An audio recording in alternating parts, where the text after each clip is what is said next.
Do you roll out of bed and the first thing you grab is your smartphone, only to realize that you lost track of time due to endless scrolling? Well, you're not alone because most of us do that very same thing. On average, these days, people use their phones 3 to 4 hours per day and look at their phones at least 100 times during the day. Our brains are overloaded with endless social media feeds, constant pings, and a never-ending stream of information. This leaves our brain exhausted and overstimulated. In a time where being glued to the screen is the norm, it leaves our brains feeling exhausted and overwhelmed. So in today's video, we'll go over how to take a step back from our digital mindset and how to give our brains a reset from all the digital overload it's being given. So stay tuned. So let's talk about what this information overload exactly is doing to our brains. So scrolling on social media feeds may not seem so harmless, but let's look a little bit deeper at what it's actually scientifically doing. So when we get a notification or when we scroll from those funny videos to those sad videos to the information headlines, what we're actually doing is we're constantly giving our brains a dopamine hit, which is a pleasure chemical that is involved in our brains with pleasure. So this is the same chemical that is involved in addiction. So each time our brain gets hit with that chemical, we want more and more, thus fueling our need to scroll more and search more on our phones. This overstimulation does have consequences. It reduces your ability to focus. So there are studies that show from the University of Texas that when participants were put in a room without their phones to study, they performed higher on tests. Whereas when participants were put in rooms and were not allowed to use their phones but had their phones next to them, they actually scored lower on tests. What does this show? This shows that even though participants weren't using their phone, their brain had to actively use energy to try and ignore the phone. Many studies also show us that increased phone usage increases anxiety and depression, leaving us to live in a virtual world. Also, the constant comparison trap social media leads us to lower self-esteem and lower life satisfaction.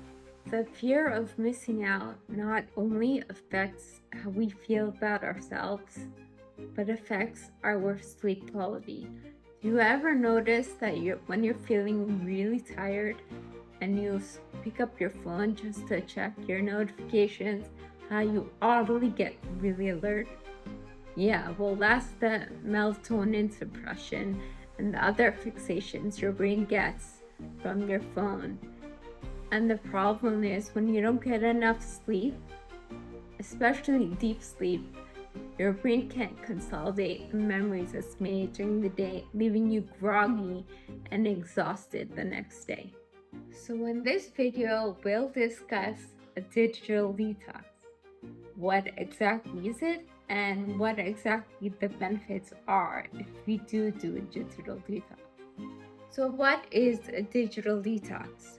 Well, in our fast-paced world, we are constantly in touch with our colleagues and our friends and our family through email, through our phone, through our laptop. And a digital detox is just stepping away from all of that, or even maybe a short period of time. What does this do? This actually gives your brain a reset. Let's discuss a recent study. So there was a recent experiment with a group of individuals who forewent their phone usage for 2 weeks, only allowing to use them for 20 minutes a day. and the results were pretty tremendous. They reported lower levels of stress and even improved personal relationships. Why personal relationships? Because when they didn't have the online and the virtual world to interact with, they were forced to interact with their personal and real friends. Another study showed that people actually were happier when they took time away from social media and the digital world. So after they forwent the initial shock and anxiety of FOMO, they reported increased feelings of lower stress and freedom because they weren't tied to the feelings that the notifications or the likes or the subscribe buttons gave them. So what does this tell us? This tells us that doing a digital detox, it does work. It does save us a little bit from the excessive use that sometimes we have to do to keep up with the times. So now that we've discussed the detriments of the digital world and the benefits of doing a digital detox, let's talk about maybe how we can do a digital detox. So, although it may be hard to put away those things that keep us connected to the whole world anytime, anywhere, we have to do it for our mental well-being. The first step is to set boundaries. Setting boundaries means knowing when you can and cannot use your phone. So maybe a weekend unplugged, maybe no devices at mealtimes, or maybe no devices for certain hours during the day. You decide and stick to that schedule. What it also means is turning off the notifications. These notification sounds, these pings, these reminders, they're very distracting. So maybe you can set your phone on a do not disturb mode, or put it silent, or just turn your notifications on to do not bother me. Second thing you need for a digital detox is replacement activities. So think about the things that you really enjoy doing and spend your time doing those instead of mindlessly scrolling on your phone. The third thing, crucial for a digital detox, is self-reflection. Why? Because it's important to remember that it's okay to take a step back from the digital world. We are born in reality, and it benefits us to stay present. So take a step back for your mental well-being. Relax and don't worry about missing out on anything. You should also reflect on how this digital detox makes you feel, because when you realize that you really enjoy reading that book or spending that time in nature, maybe, just maybe, you'll be motivated to do these activities, and as a result, you'll end up being more present than falling back into the digital and virtual world. A digital detox is not about demonizing technology.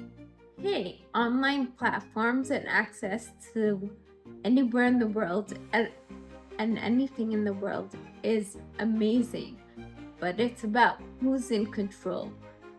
When you end up spending 4 to 5 hours a day and letting that control what you do and how you do it, it's time to take a step back, and you need to start regaining control of what you're doing and how you're doing it.